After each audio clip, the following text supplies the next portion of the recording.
నమస్తే welcome to our channel నేను సిరి కడపలో జగన్ పై మరో బాంబ్ పేలనుందా అంటే సునీత గాని వాళ్ళ అమ్మ సౌభాగ్యమ్మ గారు గాని ఏపీలో ఎంపీ బరిలోకి దిగబోతున్నారా సో ఈ అంశాన్ని మనకి ఇంకా క్లుప్తంగా వివరించడానికి మనతో పాటు ఉన్నారు ప్రముఖ సీనియర్ పొలిటికల్ అనలిస్ట్ అంకమరావు గారు. నమస్కారం సార్. నమస్తే సిరి గారు. సార్ ఇప్పుడు చూస్తుంటే జగన్మోహన్ రెడ్డి గారికి చాలా ప్రజలలో వ్యతిరేకత ఉంది, అలాగనే కుటుంబ సభ్యుల్లో కూడా వ్యతిరేకత మనం చూస్తూనే ఉన్నాం. ఇదే సమయంలో కడప నుంచి వెళ్ళి సునీత గారు కానీ లేకపోతే వాళ్ళ అమ్మగారైన సౌభాగ్యమ్మ గారు కానీ బరిలో అంటే ఈ ఎంపీ బరిలో దిగే అవకాశం ఉంది అని చెప్పేసి అయితే వార్తలు వస్తున్నాయి. ఇందులో అసలు వాస్తవం ఉందంటారా సార్? వినిపిస్తున్నాయి. గత చాలా రోజుల నుంచి ఇదే మాట వినపడుతుంది, కానీ 99% ఉండకపోవచ్చు అని అయితే నేను భావిస్తున్నాను. కాకపోతే ఏంటంటే వాడు చాలా కృతనిశ్చయంతో కనపడతా ఉంది. అటు సునీత గారు కావచ్చు, లేకపోతే శర్మిల గారు కావచ్చు.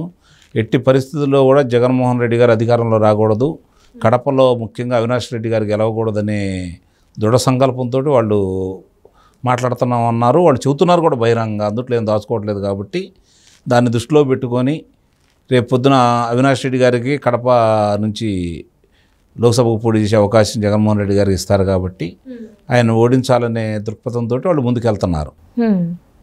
కాబట్టి స్వతంత్రంగా పోటీ చేస్తారనే అభిప్రాయం చాలామంది వ్యక్తం చేస్తున్నారు, ఏ పార్టీతో కలవకుండా. ఒకవేళ అలా చేస్తే మాత్రం నిస్సందేహంగా జగన్మోహన్ రెడ్డి గారికి ఇప్పుడున్నటువంటి పరిస్థితుల్లోనే కడప లోక్సభ స్థానం తెలుగుదేశం పార్టీ జనసేన కైవసం చేసుకుంటుందని భావిస్తున్నారు. ఆమె కనుక బరిలో నిలబడితే మాత్రం ఘోరాతి ఘోరంగా ఓడిపోతారు.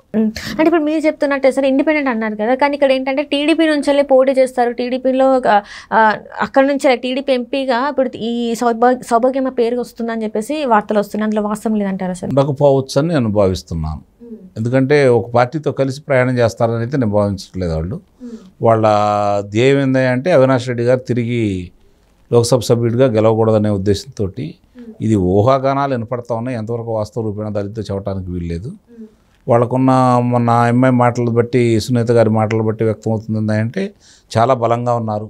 బహిరంగంగా చెప్పింది కదా మొన్న ప్రెస్ మీట్లో మా అన్నయ్యకి జగన్మోహన్ రెడ్డి గారికి మీరు ఓట్లు వేయద్దు ఆ పార్టీకి అని చెప్పని అంత విస్పష్టంగా వాడు ప్రకటించిన తర్వాత అదే ప్రణాళికతోటి ముందుకెళ్తారని అయితే నేను భావిస్తున్నాను. అంటే ఇప్పుడు గెలిచే అవకాశాలు ఉన్నాయంటారా సార్? ఎందుకంటే ఇప్పుడు కడప అనేది ఆమె కనుక ఒక పార్టీ తరఫున పోటీ చేయడం అయితే నిస్సందేహంగా గెలుస్తారు ఇవాళ సౌభాగ్యంగా. ఎందుకంటే కడప అనేది వైఎస్ఆర్కి ఒక కంచుకోట లాంటిది కదా సార్. మరి వాళ్ళు అలా మలుచుకున్నారు, అవకాశాలు అలా వచ్చినాయి. అది రాజశేఖర రెడ్డి గారి యొక్క చాణక్యం, ఆయనకున్న ప్రజాదరణ అన్నీ కలిసి వచ్చి అది కంచుకోటగా మారింది. కానీ ఈయనకి అదే రాజశేఖర రెడ్డి గారి అబ్బాయిగా ఈయనకి అది అంతకంటే ఎక్కువగానే ప్రజాదరణ చూపించారు. కానీ దాన్ని నిలుపుకోవడంలో ఈయన విఫలమయ్యారు. అందువల్ల ఈ పరిస్థితి నిస్సందేహంగా విఫలమయ్యారు, దాంట్లో అనుమానం ఏం లేదు. అంటే వివేకానంద రెడ్డి గారి హత్య తర్వాతనే ఇప్పుడు ఇంత వ్యతిరేకత వచ్చిందని. వివేకానంద రెడ్డి గారు చనిపోయినప్పుడు భావన ఒక రకంగా ఉన్నా, స్థానికులకు తెలిసినా కూడా మిగిలిన వాళ్ళందరూ వేరే రకంగా ఊహించుకున్నారు. ఇప్పుడు ఏంటంటే వివేకానంద రెడ్డి గారి హత్య అనేది కుటుంబ సభ్యుల మధ్య జరిగింది, వాళ్ళనే కాపాడుతున్నాడు జగన్మోహన్ రెడ్డి గారు అనే అభిప్రాయంతో ప్రజలందరూ ఉన్నారు. కాబట్టి దాని పర్యవసానమే ఇప్పుడు ఆయన ఓటమికి కారణం కాబోతుంది. ఆ రోజు ఏ ఉదంతం అయితే ఆయన గెలుపుకి కారణమైందో ఈరోజు అదే ఉదంతం, అదే సంఘటన, అదే వ్యక్తి ద్వారా ఈరోజు ఆయనకు వ్యతిరేకత రాబోతుంది, ఓటమి ఎదుర్కోబోతున్నారు. అంటే ఇక్కడ చూస్తున్నట్టయితే సార్ ఒక సైడ్ నుంచి వెళ్ళి టీడీపీ నుంచి వెళ్ళి పోటీ చేస్తారని వార్తలు వస్తున్నాయి. ఇంకో సైడ్ నుంచి వెళ్ళి ఏంటంటే మన కాంగ్రెస్ ఉంది కదా సార్, కాంగ్రెస్ పార్టీ నుంచి కూడా పోటీ చేస్తారని మీరు అంటున్నారేమో ఇండిపెండెంట్ అని. అంటే ఈ ఇండిపెండెంట్గా గెలిస్తే అంటే అంత బలంగా వాళ్ళు ముందుకెళ్ళగలుగుతారంటారా? అక్కడ వాళ్ళ ఉద్దేశం గెలుపోవటంల కంటే కూడా అవినాష్ రెడ్డి గారిని ఓడించాలనే సంకల్పం. కాబట్టి మీరు అన్నట్టు కాంగ్రెస్ పార్టీ తరఫున స్వతంత్రంగానూ పోటీ చేయడానికి ఎక్కువ అవకాశాలు ఉన్నాయి అయితే నేను భావిస్తున్నాను. ఎందుకంటే షర్మిల గారు కాంగ్రెస్ పార్టీ అధ్యక్షురాలుగా ఉన్నారు కాబట్టి, వాళ్ళ తండ్రి గారు కూడా సుదీర్ఘకాలం కాంగ్రెస్ పార్టీలోనే ఉన్నారు కాబట్టి, ఇప్పుడు జగన్మోహన్ రెడ్డి గారు పార్టీ పెట్టిన కొత్తలో రాలేదు కదా, తల్లిగారి మీద కూడా ఆయన పోటీ చేయడం కూడా జరిగింది కదా. కాబట్టి అవన్నీ దృష్టిలో పెట్టుకొని వాళ్ళు స్వతంత్రంగానా లేదా కాంగ్రెస్ పార్టీ తరఫున పోటీ చేస్తారని అయితే నేను భావిస్తున్నాను. అంతిమంగా వాళ్ళ లక్ష్యం ఏంటంటే తిరిగి జగన్మోహన్ రెడ్డి గారు ముఖ్యమంత్రి కాకూడదు, తన తండ్రిని ఎవరైతే హత్య చేశారో వాళ్ళందరికీ శిక్షలు పడాలా. ఆ హత్య చేసిన వాళ్ళు అవినాష్ రెడ్డి గారి ప్రమేయం ఉంది, భాస్కర్ రెడ్డి గారి ప్రమేయం ఉంది, అలాగే జగన్మోహన్ రెడ్డి గారికి భారతిరెడ్డి గారికి కూడా తెలిసి జరిగిందనేది ఇప్పుడు వాళ్ళు బలంగా నమ్ముతున్నారు. కాబట్టి వీళ్ళందరికీ శిక్షలు పడాలని వాళ్ళు కోరుకుంటున్నారు. అంటే ఇప్పుడు చూస్తుంటే సార్ అక్కడి నుంచి వెళ్ళి పోటీ చేస్తే ఇంత పెద్ద పార్టీలు ఉన్నాయి, వాళ్ళు గెలుస్తారంటారా? ఇంకొకటి ఏంటంటే ప్రాణహాని లేదంటారా మరి వాళ్ళకి? ఎందుకంటే జగన్కి వ్యతిరేకంగా వెళ్తే మరి వాళ్ళ ప్రాణహాని ఉంటుందని చెప్పేసి గతంలో మనం చూసాం. సో మరి ఇప్పుడు వీళ్ళ పరిస్థితి ఏమంటారు సార్? అంటే ఏళ్ళ వరకు ప్రాణహాని ఉండదని నేను అనుకుంటున్నాను. కాబట్టి రేపొద్దున వీళ్ళు ఇంకా బలంగా ప్రజల్లోకి తీసుకెళ్లేదాన్ని బట్టి జగన్మోహన్ రెడ్డి గారి ఓటమి ఆధారపడి ఉంటుంది.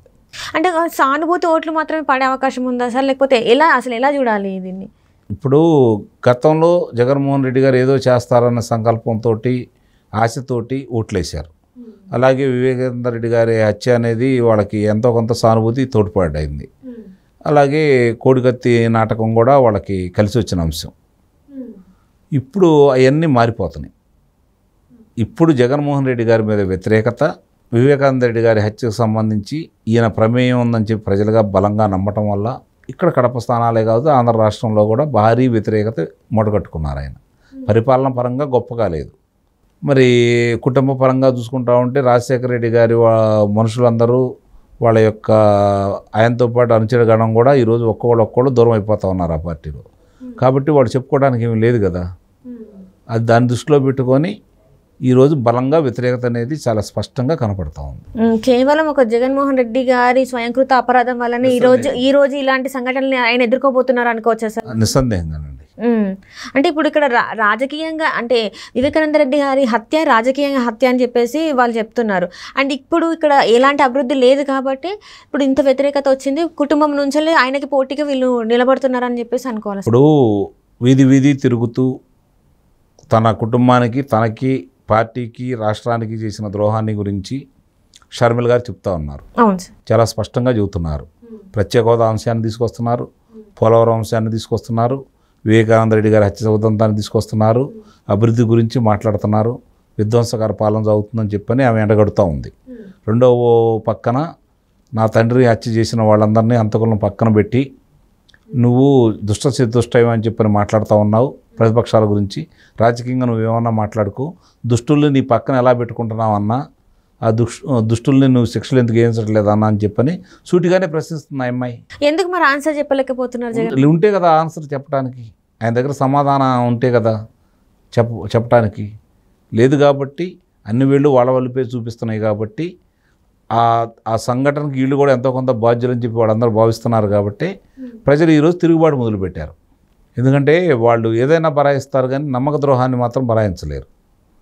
ఇప్పుడు వాళ్ళు ఏదో నమ్మకం, జగన్మోహన్ రెడ్డి గారు ఏదో చేస్తారని విపరీతమైన నమ్మకంతో వాళ్ళు గెలిపించిన తర్వాత వాళ్ళ నమ్మకానికి వ్యతిరేకంగా పాలన సాగించలేదని చెప్పి స్పష్టంగా వాళ్ళకి అర్థమైపోయింది కాబట్టి ఇప్పుడు వాళ్ళు తిరుగుబాటు చేస్తున్నారు. ఓడించడానికి వాళ్ళు కంకణబద్ధులై ఉన్నారు. అది రాష్ట్ర వ్యాప్తంగా దావానంలా వ్యాపించింది. దాంట్లో దహనం అయిపోవాల్సిందే తప్ప బయటకు వచ్చే పరిస్థితి అయితే కనపట్టలేదు వైఎస్ఆర్సీపీ పార్టీ వాళ్ళకి.